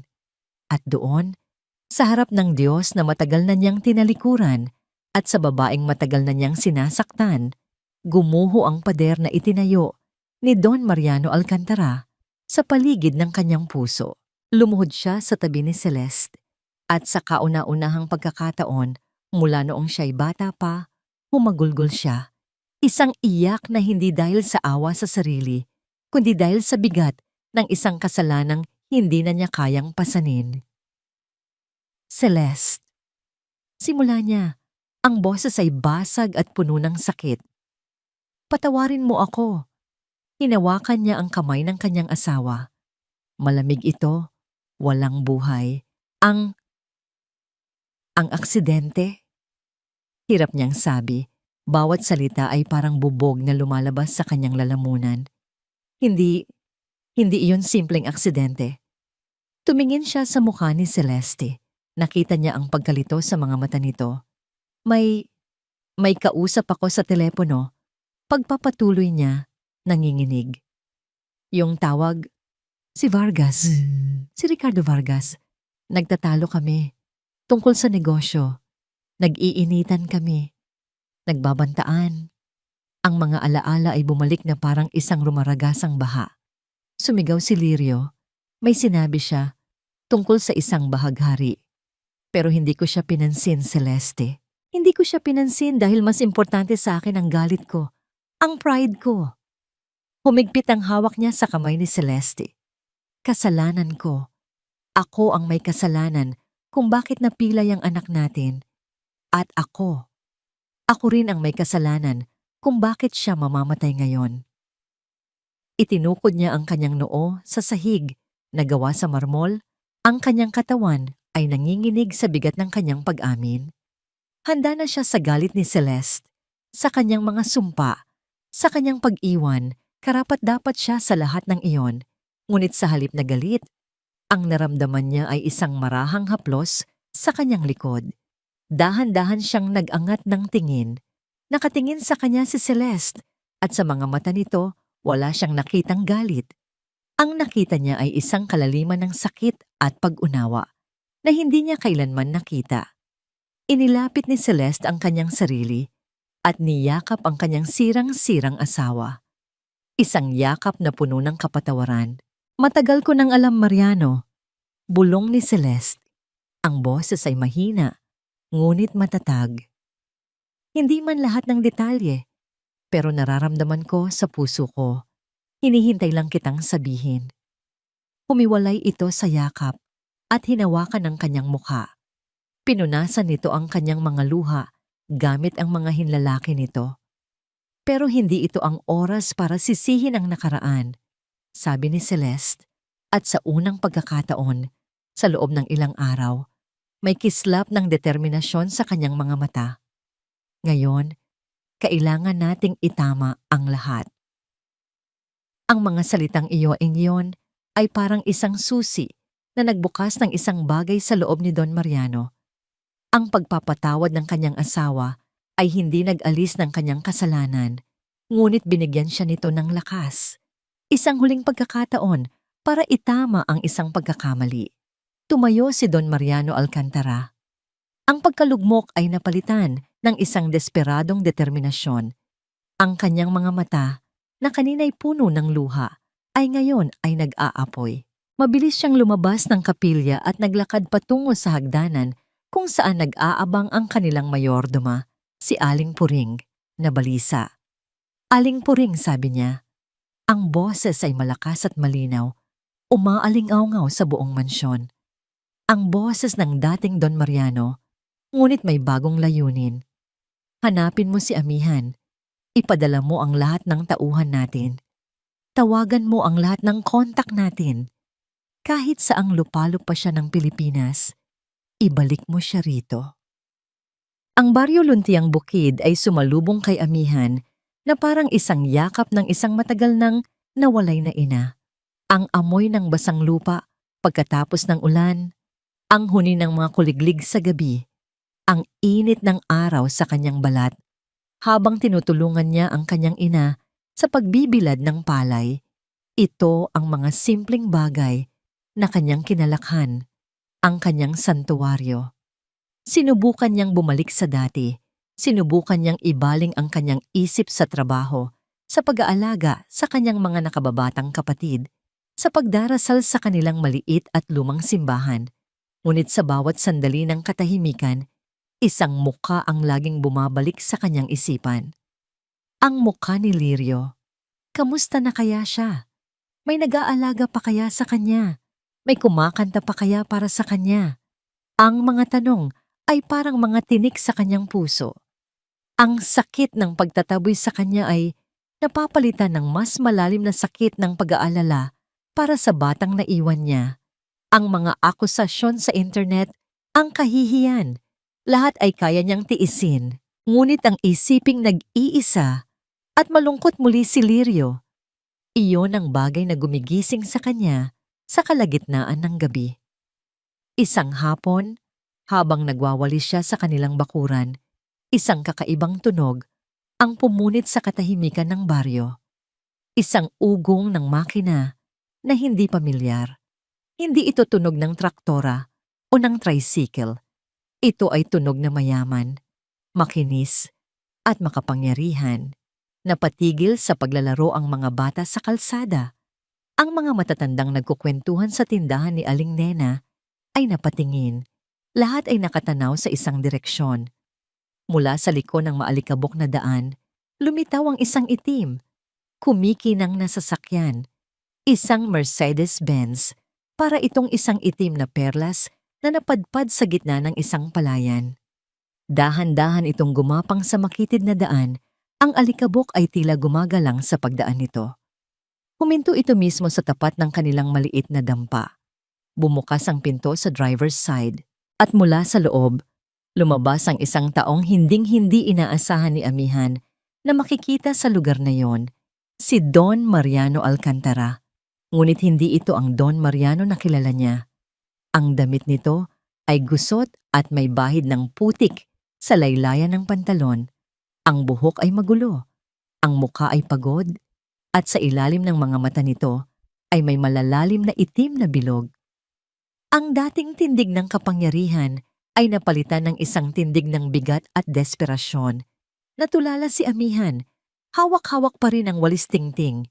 Ang mga kapitbahay nila ay nagsilabasan na, nagbubulungan, nagtataka kung sino ang importanteng bisita ng mga Reyes. Naglakad si Don Mariano palapit sa kanya. Bawat hakbang nito ay tila isang pakikibaka. Tumigil ito sa kanyang harapan. Tinitigan siya nito at sa mga matang iyon, wala na ang dating lamig at pagdududa. Ang nakita ni Amihan ay isang bagay na nakakagulat. Pagkasira at pagsusumamo. Amihan, sabi nito, ang boses ay paos. Halos hindi marinig. Hindi nakapagsalita si Amihan. Ang tanging nagawa niya ay umatras ng isang hakbang. Sinundan siya nito ng tingin. Kailangan kitang makausap. Ang ingay ng mga bubuyog at ang bulungan ng mga kapitbahay ang tanging maririnig. Umiling si Amihan. Wala na po tayong dapat pag-usapan, senyor. Umuwi na po kayo. Tatalikod na sana siya para pumasok sa loob ng bahay. Ngunit narinig niya ang mga salitang pumigil sa kanya. Patawarin mo ako. Natigilan siya. Dahan-dahan siyang lumingon. Nakatayo pa rin si Don Mariano. Sa harap niya, sa harap ng kanyang pamilya, sa harap ng buong baryo Luntiang Bukid, yumuko ang Don sa harap niya. Isang malalim na pagyuko, isang kilos ng pagsuko, at matinding kahihiyan. Nagkamali ako. Pagpapatuloy ni Don Mariano, ang boses ay nanginginig na ngayon. Ang kayabangan ko, ang takot ko sa sasabihin ng ibang tao, iyon ang nagtulak sa akin. Patawarin mo ako, Amihan. Ang mga tao sa paligid ay hindi makapaniwala sa kanilang nakikita. Ang makapangyarihang Don Alcantara, nagmamakaawa sa isang hamak na taga-baryo. Nagsimulang mamasa ang mga mata ni Amihan, hindi dahil sa awa, kundi dahil sa bigat ng eksena. Sumama ka sa akin pabalik. Pakiusap ni Don Mariano, iniangat na nito ang kanyang ulo. Ang mga mata nito ay namumula. Hindi dahil sa utos, hindi bilang isang amo, kundi bilang isang ama na nagmamaakawa. Kailangan ka ng anak ko. Kailangan ka namin. Ang huling salitang iyon, namin, ang siyang bumasag sa huling pader sa puso ni Amihan. Nakita niya hindi ang isang bilyonaryo, kundi ang isang amang natatakot na mawalan ng anak. Pareho sila. Pareho silang nag-aalala para kay Lirio. Tumingin siya sa maliit na simbahan sa di kalayuan. Ang bubong nito ay kinakalawang na. Tumingin siya sa kanyang ina na nakatayo sa may pinto, umiiyak na rin. At tumingin siyang muli kay Don Mariano. Walang salitang lumabas sa kanyang bibig. Dahan-dahan lang siyang tumango. Isang malalim na hininga ng ginhawa ang kumawala kay Don Mariano. Ang bigat sa kanyang mga balikat ay tila nabawasan. Ngunit ang sandaling iyon ng pag-asa ay biglang pinutol ng isang matinis na pagring. Ang telepono ni Don Mariano. Kinapa niya ito mula sa kanyang bulsa. Si Celeste. Celeste, papunta na kami. Uuwi na si Amihan, sabi niya. Ang boses ay may bagong lakas, ngunit ang sagot sa kabilang linya ay hindi kagalakan, kundi isang sigaw na puno ng sindak. Isang sigaw na dinig kahit ni Amihan. Mariano! Mariano! Bumalik ka na! Bilisan niyo! Inaatake sa puso si Lirio. Nabitawan ni Don Mariano ang telepono. Ang kulay sa kanyang mukha ay biglang nawala. Ang ginhawa ay napalitan ng purong takot. Tumingin siya kay Amihan. Ang mga mata ay nanlalaki sa desperasyon. Amihan! Si Lirio. At sa isang iglap, ang tahimik na baryo ay naging saksi sa isang desperadong pagtakbo pabalik sa itim na sasakyan. Isang karera, laban sa oras, laban sa kamatayan. Ang biyahe pabalik sa syudad ay isang malabong alaala ng bilis at takot. Ang dating marangyang sasakyan ni Don Mariano ay naging isang ambulansyang walang sirena, humaharurot sa mga kalsada na parabang hinahabol sila ng kamatayan. Si Amihan ay nakaupo sa passenger seat. Ang mga kamay ay mahigpit na magkadaop sa kanyang kandungan. Ang mga labi ay walang tigil sa pagbulong ng mga panalangin. Sa tabi niya, si Don Mariano ay isang estatwa ng tensyon. Ang mga kamay ay mahigpit na nakakapit sa manibela. Ang mga mata ay nakatuon sa daan, ngunit ang isip ay malinaw na nasa ibang lugar, sa isang silid ng ospital kung saan nakikipaglaban ang kanyang anak. Hindi na sila sa Villa Esperanza Dumiretso. Isang tawag mula kay Celeste ang nagbigay ng bagong direksyon. St. Michael's Medical Center, ang pinakamodernong ospital sa buong bansa. Pagdating nila sa emergency entrance, isang eksena ng organisadong kaguluhan ang sumalubong sa kanila. Agad silang nakilala. Isang grupo ng mga nurse at doktor ang naghihintay na sa kanila. Don Mariano, this way. Nasa ICU po siya, sabi ng isang doktor. Iginigiya sila sa mga pasilyo na amoy gamot at pag-aapura. Pagpasok nila sa intensive care unit, ang unang nakita ni Don Mariano ay si Celeste. Nakatayo ito sa labas ng isang silid na may salamin. Ang mukha ay basang-basa ng luha. Ang mga kamay ay nakadiin sa salamin na para bang sinusubukan nitong abutin ang nasa loob. Sa loob ng silid, si Lirio ay halos hindi na makilala. Napapalibutan ito ng mga makina. Ang maliliit niyang dibdib ay bahagyang tumataas baba sa tulong ng isang ventilator. Ang monitor sa tabi ng kama ay nagpapakita ng mga linya na hindi regular at mapanganib na mababa. Isang team ng mga doktor ang abala sa paligid niya. Nagsisigawan ng mga utos. Cardiac arrest. Get the defibrillator ready. Pressure is dropping. We're losing him. Niyakap ni Mariano si Celeste na humahagulgol na sa kanyang mga balikat. Kasalanan ko to, Mariano. Dapat hindi kita hinayaang paalisin siya. Umiling si Mariano. Ang sarili niyang mga mata ay nagbabadyang lumuha. Hindi, Celeste. Ako. Kasalanan ko ang lahat. Sa gitna ng kanilang pagdadalamhati, dahan-dahang lumapit si Amihan sa salamin. Ang kanyang puso ay nadudurog sa tanawing nasa harap niya. Ang kanyang Lirio, ang anghel niya, ay inaagaw ng dilim. Isinara niya ang kanyang mga mata. Sa gitna ng ingay ng mga makina at sigawan ng mga doktor, humanap siya ng katahimikan sa loob niya. Panginoon, dasal niya sa kanyang isip. Huwag po. Huwag po ninyong pababayaan ang batang ito. Ibalik niyo po siya sa amin. Biglang may humawak sa braso ni Don Mariano. Isang security personnel ng ospital. Sir, may problema po sa baba. Nagkakagulo po ang media. Media, sa lahat ng oras, ngayon pa. Ngunit isang ideya ang biglang pumasok sa isip ni Don Mariano. Isang desperado, nakakabaliw na ideya. Binitawan niya si Celeste at humarap sa kanyang PR manager na kararating lang. Magpatawag ka ng press conference dito mismo. Ngayon na. Utos niya, ang boses ay may biglaang determinasyon. Ano sir? Pero hindi ito ang tamang oras. Gulat na sagot ng manager. Gawin mo! Sigaw ni Mariano. Samantala, isang head doctor ang lumabas mula sa ICU. Ang mukha nito ay seryoso. Don Mariano, ginagawa po namin ang lahat ng aming makakaya, pero kailangan nyo na pong maghanda sa pinakamasama. Ang mga salitang iyon ay parang isang sentensya ng kamatayan. Gumuho muli ang mundo ni Celeste, ngunit si Amihan, sa pagkarinig nito, ay tila nagising. Naglakad siya papunta sa pinto ng ICU. Sandali lang po. Pigil sa kanya ng isang nurse. Bawal po pumasok ang sino man. Ngunit lumingon si Amihan kay Don Mariano. Ang mga mata ay puno ng isang bagay na hindi pa nakikita ng Don sa kanya dati. Isang tahimik, ngunit hindi matitinag na awtoridad.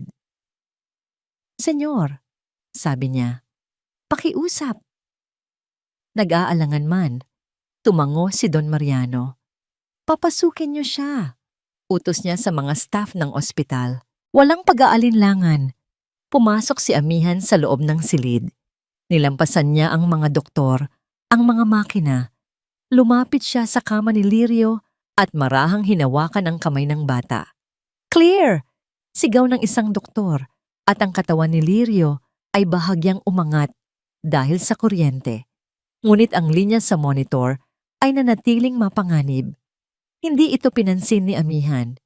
Inilapit niya ang kanyang bibig sa tainga ni Lirio. Lirio, si Ate Ami to. Bulong niya, huwag kang bibitaw. Lumaban ka. Nandito na ako. Hindi na kita iiwan. Sa labas, sa labi ng ospital, hinarap ni Don Mariano ang kaguluhan. Ang mga kamera ay nakatutok sa kanya.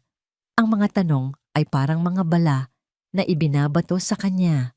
Ngunit sa pagkakataong ito, hindi siya natakot. Tahimik! Sigaw niya, ang boses ay umalingaw-ngaw sa buong labi.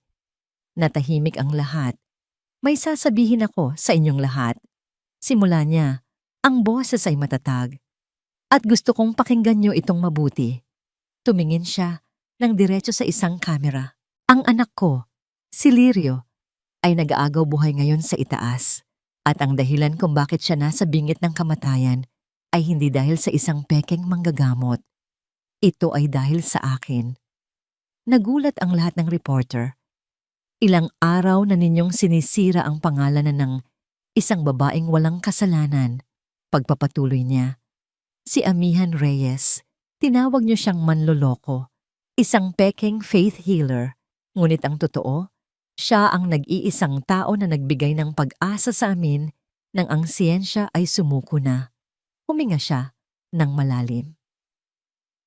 At ang taong nasa likod ng lahat ng paninirang ito, si Dr. Ricardo Vargas, ay ginawa ito hindi dahil sa pag-aalala sa publiko, kundi dahil sa personal na galit sa akin. May ebidensya ako at ilalabas ko ito sa tamang panahon. Pero ang pinakamahalaga sa lahat, sabi niya, ang boses ay nagsimulang manginig sa emosyon, ay ang pag-amin sa sarili kong pagkakamali. Dahil sa takot at kayabangan, itinaboy ko ang babaeng nagbalik ng ngiti sa aking anak. At sa pagkawala niya, nawala rin ang kagustuhan ni Lirio na mabuhay.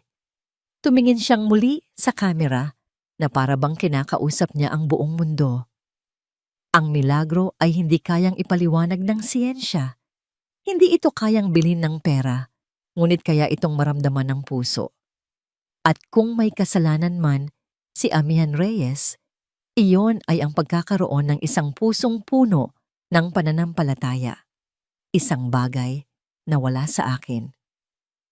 Sa itaas, sa loob ng ICU, patuloy ang laban. Still no response. One more time, clear. Ngunit sa tabi ng kama, si Amihan, kasama sina Celeste at Mariano, na ngayon ay nakapasok na rin, ay sabay-sabay na nakahawak sa kamay ni Lirio.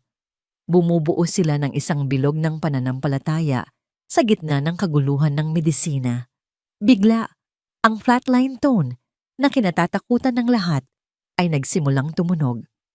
Isang mahaba, tuloy-tuloy na tunog ng kawalan. "We're losing him!" Malungkot na sabi ng doktor. Handa nang itigil ang lahat. Ngunit hindi binitawan ni Amihan ang kamay ni Lirio. "Lirio, bumalik ka!" Umiiyak niyang pakiusap. At pagkatapos, isang bagay ang nangyari. Sa gitna ng nakabibinging flatline, isang maliit na tunog. Beep! Natigilan ang lahat. Tumingin sila sa monitor. Mula sa isang tuwid na linya, isang maliit na umbok ang lumitaw. Beep! Beep! Ang tunog ay naging mas regular. Ang linya ay nagsimulang magpakita ng isang ritmong mahina, ngunit matatag. Napatingin ang mga doktor sa isa't isa, hindi makapaniwala. At sa kama, ang mga talukap ng mata ni Lirio Alcantara ay dahan-dahang gumalaw. At pagkatapos, sa gitna ng mga luha ng kanyang mga magulang at ng babaeng naging anghel niya, dahan-dahan niyang iminulat ang kanyang mga mata. May mga umaga na gumigising si Celeste Alcantara at sa loob ng ilang segundo, inaasahan pa rin niyang madadatnan ang dating katahimikan, ang mabigat na hangin, ang amoy ng gamot, ang anino ng kalungkutan na matagal nang naging kumot ng kanilang tahanan. Ngunit ang mga sandaling iyon ay mabilis na naglalaho, napapalitan ng isang bagong katotohanan na hanggang ngayon ay tila isang panaginip. Ang katotohanan ng mga ngiti, ang katotohanan ng mahinang tawanan, ang katotohanan ng tunog ng mga kubyertos na tumatama sa plato sa kanilang hapagkainan, isang tunog na hindi na puno ng tensyon kundi ng normalidad. Ilang linggo na ang nakalipas mula sa gabing iyon sa ospital, ang gabing halos mawala sa kanila ang lahat. Ngunit pagkatapos ng dilim, isang bagong liwayway ang dumating sa Villa Esperanza. Ang paggaling ni Lirio ay hindi biglaan, ngunit ito ay tuloy-tuloy at hindi maipaliwanag ng mga doktor. Tinawag nila itong remarkable recovery fueled by immense psychological uplift. Ngunit para kay Celeste, isa lang ang tawag dito, isang himala. Ang iskandalo na yumanig sa kanila ay nagbago rin ng direksyon. Tinupad ni Don Mariano ang kanyang pangako. Ang mga ebidensya laban kay Dr. Ricardo Vargas, mga recorded conversations, mga testimonya mula sa mga dati nitong kasosyo, ay inilabas. Ang dating respetadong doktor ay naharap sa mga kaso at tuluyang nasira ang kanyang pangalan. Ang publiko, na dati mapanghusga, ay ngayon ay nabighani sa kwento ng pananampalataya at pag-ibig ng isang pamilya. Ang pangalang Alcantara ay hindi na simbolo ng kahihiyan, kundi ng isang modernong milagro. Ngunit ang tunay na pagbabago ay hindi sa mga headline ng dyaryo, kundi sa loob mismo ng kanilang tahanan. Isang umaga, sa kanilang hardin, nag-aalmusal ang pamilya. Dati, ang almusal ay isang tahimik na ritual kung saan si Mariano ay abala sa kanyang tablet at si Celeste ay walang ganang tumutusok sa kanyang pagkain. Ngayon, ang tablet ay wala na. Si Mariano ay nakaupo sa tabi ni Lirio, matiyagang tinutulungan itong hiwain ang kanyang pagkain. "Kaya ko na pa," sabi ni Lirio, na ngayon ay malakas na at nakakaupo na nang walang suporta. Kinuha niya ang tinidor at matagumpay na isinubo ang isang piraso ng mangga. "Magaling anak," proud na sabi ni Mariano. Isang nangiti na dati napakadalang masilayan ay ngayon ay malayang gumuguhit sa kanyang mga labi. Napangiti si Celeste habang pinagmamasdan ang kanyang mag-ama. Tumingin siya kay amihan na tahimik na umiinom ng kanyang kape sa tabi niya, na para bang isa na talaga itong bahagi ng kanilang pamilya. Ang babaeng ito, ang anghel na ipinadala sa kanila. Paano niya ito pasasalamatan? Walang halaga sa mundo ang kayang tumbasan ang ginawa nito para sa kanila. Pagkatapos ng almusal, habang naglalaro ng chess sina Lirio at Mariano, marahang lumapit si amihan kay Celeste. "Senyora," mahina niyang sabi. "Celeste, tawagin mo akong Celeste." Malamig na pagtatama ng ginang, ngumiti si amihan. "Celeste? Nais ko po sanang magpaalam."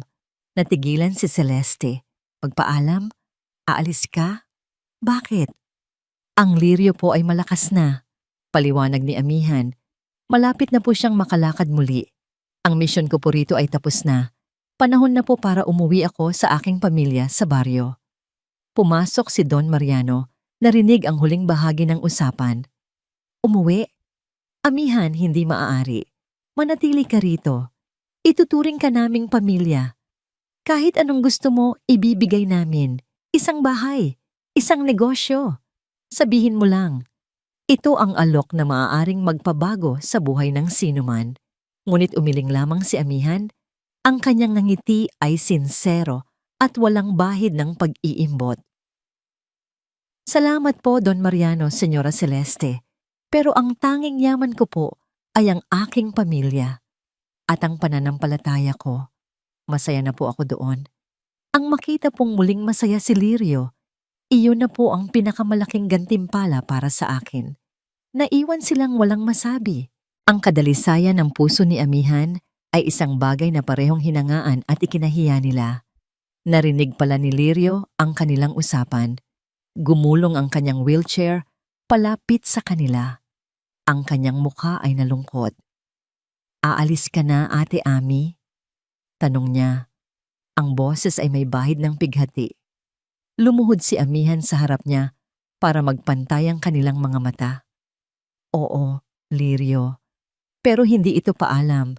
Isa lang itong hanggang sa muli." Hinawakan ni Lirio ang mga kamay ni amihan.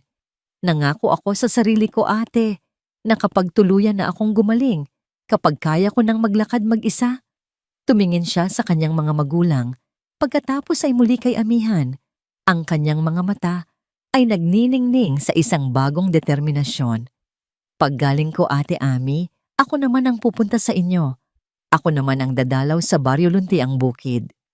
Isang matamis na ngiti ang sumilay sa labi ni amihan. Niyakap niya ang bata ng mahigpit. "Aasahan ko yan, Lirio. Aasahan ko yan." Dumating ang araw ng kanyang pag-alis. Ang buong mansyon ay nalungkot. Bago siya sumakay sa sasakyang maghahatid sa kanya pauwi, may kinuha siya mula sa kanyang bayong, isang maliit, kulubot na buto. Lumapit siya kay Don Mariano. Inilahad niya ang kanyang palad. "Ano to?" tanong ng Don. "Isa po itong buto ng puno ng nara, senyor. Galing pa po sa puno na itinanim ng lolo ng lola ko," sabi ni amihan. Inilagay niya ang buto sa malaking palad ni Don Mariano. "Itanim niyo po ito sa inyong hardin." Tinitigan ni Don Mariano ang maliit na buto, pagkatapos ay tumingin kay amihan, nagtataka. Ngumiti si amihan sa huling pagkakataon. "Ang pag-asa, senyor, parang halaman. Hindi sapat na natagpuan mo lang ito. Kailangan itong alagaan araw-araw para lumago at maging matatag." At sa mga huling salitang iyon, tumalikod na siya at sumakay sa sasakyan. Naiwan si Don Mariano Alcantara na nakatayo sa harap ng kanyang mansyon. Hawak sa kanyang palad ang isang maliit na buto, ang simbolo ng isang marupok, ngunit makapangyarihang bagong simula. Ang panahon ay isang bihasang hardinero. May mga alaalang dinidiligan nito upang manatiling sariwa, at may mga sugat na hinahayaan nitong matuyo at maghilom hanggang sa maging bahagi na lamang ng nakaraan. Lumipas ang 10 taon. Sa hardin ng Villa Esperanza, isang puno ng nara ngayon ang matayog na nakatayo. Ang maliit at kulubot na butong iniwan ni Amihan ay isa ng malagong puno. Ang mga sanga nito'y nagbibigay ng lilim at kanlungan, isang buhay na monumento ng pananampalataya na itinanim at inalagaan. Sa ilalim ng punong ito, isang pagdiriwang ang nagaganap. Congratulations, Dr. Alcantara! Isang binatang matangkad, makisig, at may ngiting kasing liwanag ng araw ang tumatanggap ng mga pagbati. Ang kanyang mga binti, na minsay naging simbolo ng kawalan ng pag-asa, ay ngayon ang siyang matatag na pundasyon ng kanyang pagtayo. Siya si Dr. Lirio Alcantara, nagtapos na may pinakamataas na karangalan sa kursong Physical Medicine and Rehabilitation. Sa kanyang graduation speech kaninang umaga, hindi niya kinalimutan ang pinagmulan ng kanyang lakas. Inaalay ko po ito sa aking pamilya, sabi niya sa harap ng daan-daang tao. At sa isang babaeng nagturo sa akin na ang pinakamalakas na muscle sa ating katawan ay hindi na sa ating mga binti o braso, kundi na sa ating puso, ang kakayahang maniwala. Sa isang tabi ng hardin, nakatayo sina Don Mariano at Senyora Celeste. Ang mga guhit sa kanilang mga muka ay naroon pa rin, ngunit hindi na ito mga guhit ng pighati, kundi mga marka ng karunungan at kapayapaan. Pinagmamasdan nila ang kanilang anak, ang kanilang milagro, na ngayon ay nagbibigay inspirasyon sa iba. Tingnan mo siya, Mariano, bulong ni Celeste, may mga luha ng kagalakan sa kanyang mga mata. Ang ating doktor, niyakap ni Mariano ang kanyang asawa, ang ating himala. Pagtatama niya, ang buhay ni Don Mariano ay nagbago na rin. Bagamat nananatili siyang isang matagumpay na negosyante, ang kanyang mga prioridad ay iba na. Isang malaking bahagi ng kanyang yaman at oras ay ibinuhos niya sa isang proyekto na malapit sa kanyang puso.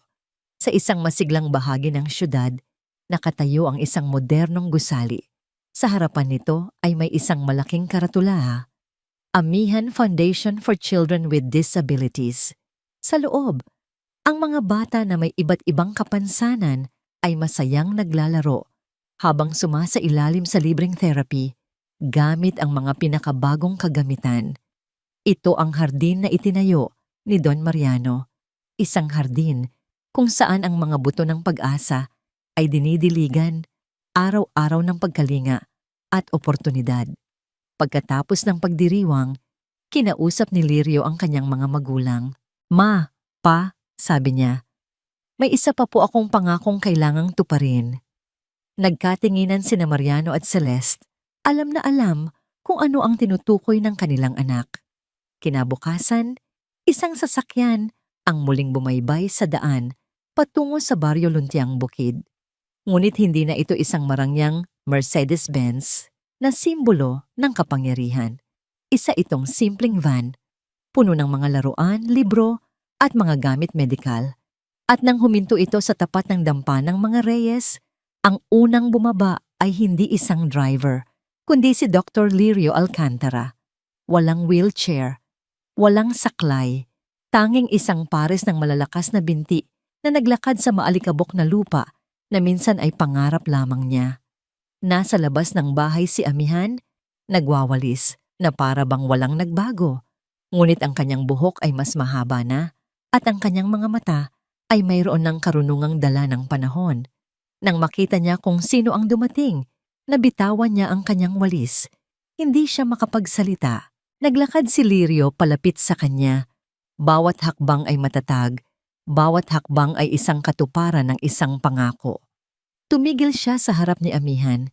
Ang nangiti sa kanyang mga labi ay kasing tapat ng nangiti ng isang batang pinangakuan ng candy.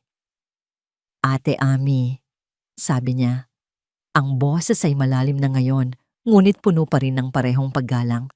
Sabi ko sa'yo, ako naman ang pupunta. Naluha si Amihan, hindi dahil sa lungkot, kundi dahil sa isang kagalakang hindi kayang ipaliwanag ng mga salita. Walang salitang namutawi sa kanyang bibig. Ang tanging nagawa niya ay yakapin ng mahigpit ang binata. ang dating alaga, ang batang anghel, na ngayon ay isang doktor na handa nang magbigay ng sarili niyang mga himala sa mundo.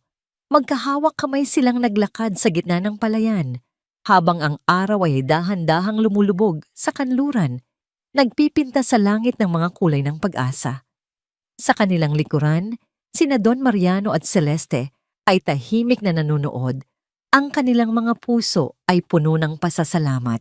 Ang tunay na milagro, natutunan nila, ay hindi isang pangyayaring nagaganap ng isang beses lamang.